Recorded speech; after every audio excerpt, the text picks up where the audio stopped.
Hello! So this video is going to be my favourite books of the year of 2016. I love watching these videos. I like to binge watch loads of people's. I love seeing what people loved over the year. Now I gave 10 books 5 out of 5 stars in the year of 2016, which is quite a lot. I thought it was a harsh marker. Maybe I need to be harsher this year in 2017. But all the books I'm going to link down in the description bar below if you want to get your hands on any of them, and if I have done any full reviews on the books, they'll be linked down there and up there throughout the video as well. So let's get straight into it. So the first 2 books I'm going to actually put in together, and it's Wonder Woman Volume 5 Flesh and Volume 6 Bones.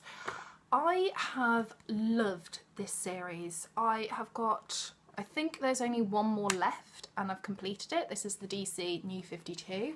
I've absolutely loved it. This one is like a pre-war, and then this is the big battle, and it's so good. I was so addicted all the way through, and it's brilliant. I love them so much. I really like the artwork, and I say if you like, you know, traditional comic book style, I mean, I am stating the obvious, it is a comic book, it's going to be comic book art style, but if you like that kind of traditional comic book art style, this is definitely it. I've loved this series. I know it's a bit hit and miss for people, but I truly adored it, and yeah, I'm looking forward to reading the 7th and then rereading the whole set. So then at number 8, I've got Jane Austen, which is part of the Life Portrait series, which is a little book. I read this, I think back in January actually, and I loved it. It's so good, it's so beautiful. This is exactly what I wanted. You might think, how can a little book like this get 5 out of 5 stars when there's, you know, not that many words to a page and things like that, but it's exactly what I wanted. It's just a tiny little book on Jane Austen's life, and that's all I wanted. I didn't want a big thick book. I just wanted something, you know, to the point and precise, and if I want to go further into Jane Austen's life and explore it further, then I can do, but this is just perfect. It's beautifully illustrated, it's spot on with just what I wanted to know. It's not filled with too much gumph. It's not a focus on her books, it's a focus on Jane and her life, and that's what I loved. So yeah. At number 7 is an Agatha Christie. Could we have a favourites video without an Agatha Christie? It is By the Pricking My Thumbs. This is a Tommy and Tuppence full-length novel, and I have to be honest, I never expected a Tommy and Tuppence to get 5 out of 5 star review from me. I just didn't, but I absolutely adored this one. By the pricking of my thumbs, something wicked this way comes. Can't have that. It's basically following the murder of a child behind a fireplace. It's really creepy, and I remember when I was reading it, I kept like turning my head because I was like, someone behind me, there's someone behind me.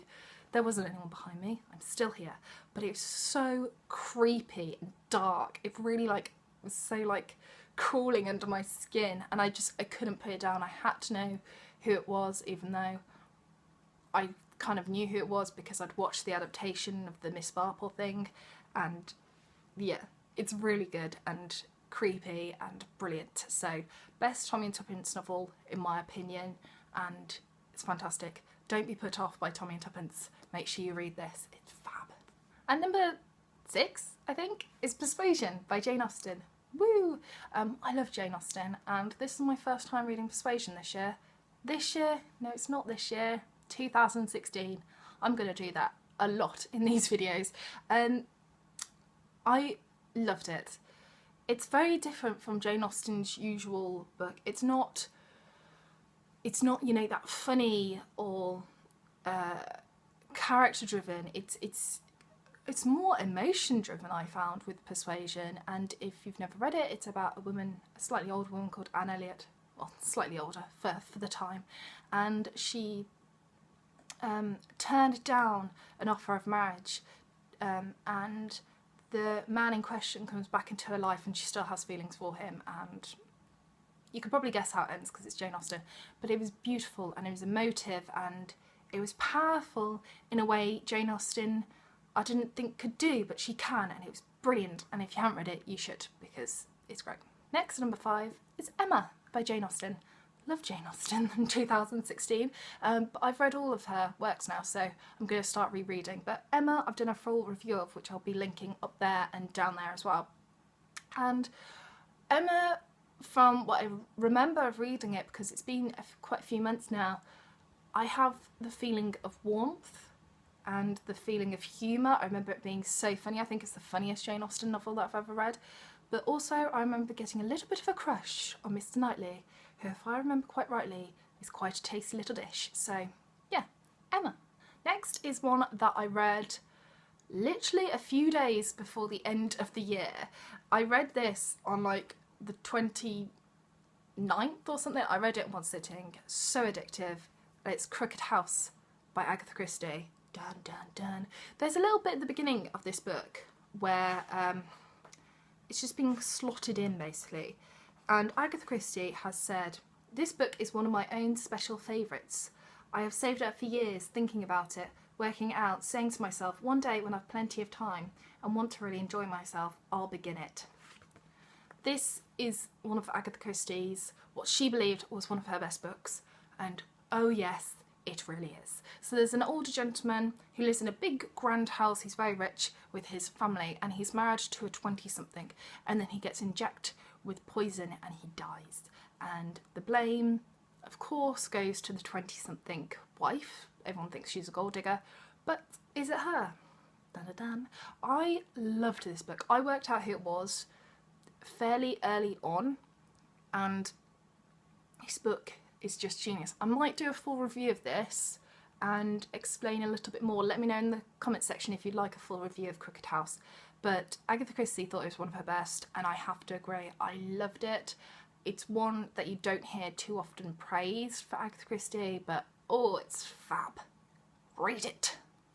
At number 3, and my top fiction book for 2016 is Lucia's Progress, which I have on my Kindle, which is really glary, so I'm going to put it down. Lucia's Progress is the 5th book in the Mappa Lucia series-y thing. This book was so funny. It's not too long either. Again, I think I read it in like 1 or 2 sittings. It's so addictive. It's very funny. So many different things happen in it. So one of the funny things is both Lucia and Map decide that they're going to run as counsellors, and of course it all goes a bit wrong. It's just hilarious and so much fun, and it's just I just wish I was in there. Like, I wish I was in Tilling and I could just watch them be a fly on the wall, because oh, it's so funny and it's so well written, and yeah, it's genius. And I think I'm going to do a whole video on the series once I've finished it. I've got 3 books to go, and I've read the short stories as well. I've read 3 out of the 6, and I've read the short stories, so I've got 3 of the full-length novels to go. But yeah, let me know if you like that video. But oh yes, it's brilliant, and more people need to read these books because they're fantastic. So that was my favourite fiction book for 2016, Lucia's Progress by E.F. Benson. So you've probably worked out that my last 2 books are in fact non-fiction. And coming in as runner-up for my favourite book and number 2 slot is Crown of Blood, The Deadly Inheritance of Lady Jane Grey by Nicola Tallis. This is the beautiful book that was in a history book haul a little while ago, which I'll link up there. I was actually kindly sent this from the publisher, and oh, I loved it. I'm about to film a full review of this because I know lots of you are Tudor lovers. Lots of you are in the comments telling me that you're Tudor lovers, and you'll love this. You'll love it. I loved it. You'll love it. It's great. So I'm not going to say any more other than it was one of my favourite books. And once I have done my review of this, it'll be linked up there as well. So if it's up there, click it and you can see my full review of it. But oh, it was amazing. It's brilliant, and it's just, oh, it's so good. So emotionally driven, just brilliant. If you don't know the story of Lady Jane Grey, it's all here for you. And even if you do know the story of Lady Jane Grey, it'll hit you so hard. It's just so emotional. It's brilliant. Woo! And finally, my number 1 book, my favourite book of 2016. Have you worked it out yet? You might be able to. I've done a full review of it. It's King's Mistress, Queen's Servant, Life and Times of Henrietta Howard by Tracey Borman.